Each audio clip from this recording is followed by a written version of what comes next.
Let's get ready for Monday Mortgage Minute with your hosts, Tom McNamara and Bruce Woodburn. All right. It's been a day full of news, a weekend full of news. Holy moly. If you can, I don't know if they'll play it later, but I was on Fox News this morning and talking about the market. However, the market has shifted just since I was on at 8:05 this morning.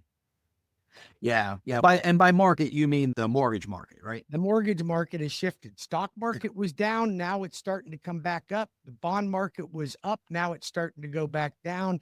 So right now, as of Monday from Friday, the bonds are off by 40 basis points. What does that mean to you? $400 per 100,000 in loan costs. That's basically what it equates to. And just so you know, since 10 a.m., something happened at 10 a.m. So since 10 a.m., both Bitcoin and Ethereum are both up 5 or 6%. So wow, that's a lot per day. That's a lot per day. That's huge. So yeah, I guess this whole war thing is shaking some things up, but It always does. Sometimes war is good for mortgage rates. It's good for bonds. Some of my indicators are telling me to float my market rate. Some of them are telling lock as fast as you can. So it's one of those days you got to kind of look at it and really dissect how long out is a client needing to lock. If you're ready to refinance, you should have locked already. I've been telling people all week, they'll locked, and a lot of them listen to me. Some of them wanted to put it off a little bit longer because they think it's going to get better. Now, guess what just happened? It got worse. Now, if we look at all of our indicators right now, and if I ask people out there, hey, what do you think is going to happen to interest rates this year? What do you think most people are telling me? Most people are telling you they're going to go down. Because that's what they want, or that's what they're led to believe. And they're led to believe that oftentimes because they hear Trump saying, I'm putting a new Fed chair in and he's going to slice interest rates and they're going to come way down and it's going to be better than ever. Here's the thing. That's not always the case. Even if he does slice interest rates, doesn't mean that mortgage rates will come down. Right. So it's really hard to tell what's going to happen. But if you look at the indicators where Zillow and Fannie Mae, Freddie Mac, there was a couple other ones, mortgage-backed securities, have all thought that this year we are actually going to pop up to about 6.18. Like as of Friday, we're at 6.01. So call that 5.99 if you want to. So that was an average rate. This afternoon, it's going to be a little bit higher. So these are the roller coasters that we ride. But all of the folks that are thinking things are going to get a lot better, I think you better saddle up because it's not necessarily going to be the case. I think we've seen the benefits already. Do you remember, I think it was last week, we were looking at FedWatch, and it was like 80 something percent that it was going to stay the same. Now it's at 97% for March. Yeah. Okay. There's no chance they're going to slice the Fed rate anytime soon. First of all, we're trying to keep inflation at bay. If we cut the Fed rate, then inflation could pop back up on me, and that's on us. And that's another issue that we could have. Now, if you're buying Lockheed or Raytheon, those are your stocks to buy. Yes. Because unfortunately, they make a lot of our missiles. You should have bought them on Tuesday of last week. That would have been your best day to buy them. I know, because those, I haven't looked, but I bet they're going crazy. I haven't looked either. I have not had time because the weekend was a whirlwind. I had a bunch of contracts come in. You were negotiating a deal that we're working on, and you have found that based on this negotiating of this transaction, you had a client, you're both working with them. They were out shopping. They were making a full price offer on a house. He's a veteran, so he's asking for a little bit in closing costs, and you still lost the deal. He did. Yeah. And you know what? It just goes to show you how the market can always surprise you, right? So this house came on the market early January, like January 17th, and at 650, right? Sat on the market early February, like February 6th, dropped the price down 635, and it's been sitting at 635 since early February. Yesterday, we go and look at it. They love it. make a full price offer with a little bit of closing cost concessions. Same day, somebody else comes in full price, no concessions.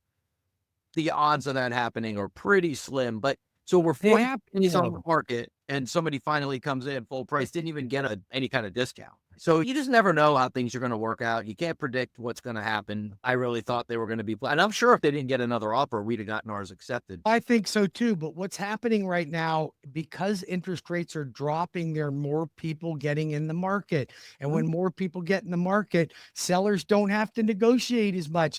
You and I have been telling people that for the last 2.5 years. This is the time to negotiate a deal. When you need concessions, you want to do it when buyers are in control. As soon as interest rates drop, buyers don't have any control anymore. That's right. That's right. And now it's going to lean back. Now we're still in somewhat of a balanced market right now. Definitely. There is, I'm not saying there's no opportunities to do that, and neither are you, but they get harder and harder to do. I can tell you another side of that equation, because now these folks are very decisive. I love people that are decisive. We only looked at 6 houses, right? We only looked at 6, and they were handpicked by them. They were their 6 out of, I think I sent them like 30 that they could choose from.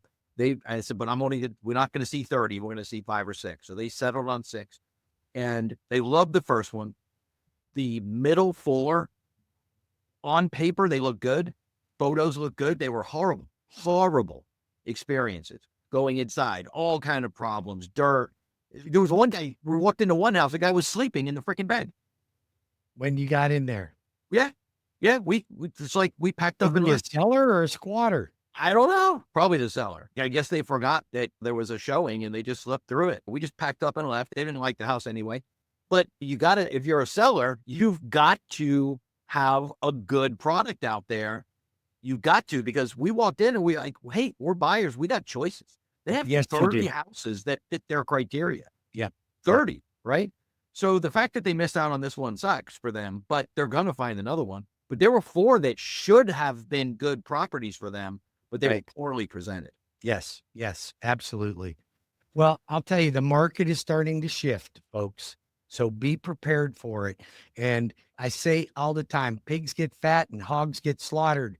And I've seen people that wanted a better interest rate than they were, and they were still saving money by refinancing. And they went, you know what? I'm going to wait for it to get better. That might have been a fatal mistake. And if they don't get better, you could have cost yourself tens of thousands of dollars in savings that you could have had. Now, on the other hand, I'm not the lender that's quick to jump in and say, you should lock right now. Very rarely do I say that. Well, last week was one of those weeks I was highly encouraging people to do it because I could see the patterns that were happening. But you and I both know up until then, I've been one telling people, why don't you hold off? Get on my VIP watch list. I'll watch it and I'll tell you when the time is. And then people were like, I want on your VIP watch list. I call them up and I tell them, hey, I think now's a good time to lock in. They go, well, maybe we'll wait a little longer. Sorry, you lost it. And it could come back. It could come back. Here, I'll go ahead and make a bold prediction. It absolutely will come back. Someday. Week or 3 years from now, I don't know. But it's going to come back someday. Markets always do this, right? Yeah. So it will come back. It's just a matter of when. And is it in time for you and all that other stuff. And one other topic that I've noticed lately, or I've seen a lot lately, is that there's less and less people moving into the state of Florida. We're still on a net positive for migration, but there's less and less people moving in, and there's more and more people moving out. There's still a net positive. Still a net positive. Absolutely. 100%. It's a net positive. But I think those people that are moving out should move out. You're probably right. I'm okay with that. I'm okay with that. Listen, Florida is always going to be a great place to live. We got a great governor. We have great weather. We don't have state taxes. I think the point of that is to me, it's an opportunity, right? Because if people are leaving, they're selling, right? Yes. And if they're selling, they're gonna sell and take less. And if there's less people moving in, there's less competition. As a buyer, if you want to get in here, to your point of it's a good time. I'm not very good part of the market. I can't predict anything, but as we talked about last week, single families in Lake Mary actually went up in price. They are, and they're predicted to continue to go up in price this year. I think there are, what I've seen is like 1.6% this year, which some people think that's not so bad, but 1.6% on $400,000 is not chopped liver. So And it's the one thing is it's not outpacing inflation. So that's the real measure, right? If housing outpaces inflation, that's bad. If it underperforms inflation, that's good. Right. Yeah. So even if it goes up, but not as much as inflation, it's still not over appreciated. no, we need a steady increase in appreciation. But if inflation is now to 1.9, we can still stand a 3% appreciation in houses. I don't think that's going to be negative at all. I think that's really what people want to see again. The problem is those are the same people that watch a stock already go up in price and then want to buy it. Right. So you have an opportunity. You're seeing the opportunity right now, but that opportunity will go. It will absolutely go. So, Yeah.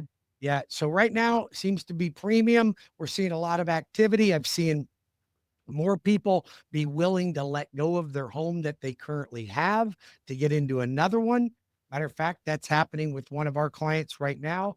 Some of them are opting to keep their property. Some are opting to sell them. Yeah. But either way, we're getting more inventory on the market. And I think that it is becoming a little more healthy. My calls are up, my leads are up. People are refinancing right now, but I still see a little apprehension in the market. Still, I honestly do. And I don't think this war is going to help. People get a little bit concerned, tighten up a little bit around that. So unfortunately, I think it's going to cause a little more apprehension in the market. So if you're not about it, or you can take advantage. And war is never a great thing. But on the other hand, I think that in general, I think most of the world is in favor of what President Trump did. There's always going to be people that just hate him and nothing he does is he could cure cancer and they'd still hate him. Right. Sure. It's A lot of people out of work, right? yeah, maybe that. Sure, cancer. I don't learn. Hey, unemployment up is good for mortgage rates, though. Okay? There's a silver lining everywhere. We can find it, right? Just like you say, when is the market right? It's always right. You're always right. The market is perfect all the time. Market is perfect all the time. And if you don't think people make money in a down market, you are wrong. Matter of fact, that's when most of the money's made. Yeah, absolutely. And Warren Buffett says, be greedy when others are fearful, but be fearful when others are greedy. You got an opportunity, my friends. It's There's right a lot of there. fear in the market for sure. Absolutely. All right, Well, Bruce, you got to go get some people locked into their interest I rates do. or keep going up. If you are interested in refinancing or interested in getting pre-approved, I'm applying for the job. I've been in the mortgage business for 35 years. I've got an amazing team. We're a direct lender. There's no middlemen. And I even keep 90% of my mortgages. We don't even sell them. So right here, Cross Country Mortgage, the loan arranger, Tom McNamara, one of the finest real estate agents in Central Florida. And we can both help you no matter what state you want to buy in. We can help you anywhere. He's a wealth of knowledge. He's an expert at negotiation. And that's why I like working with him. That's why I refer my clients and friends to him, because he does a great job. Give us a call. We're here to help you. Thanks, Bruce. Have a great day.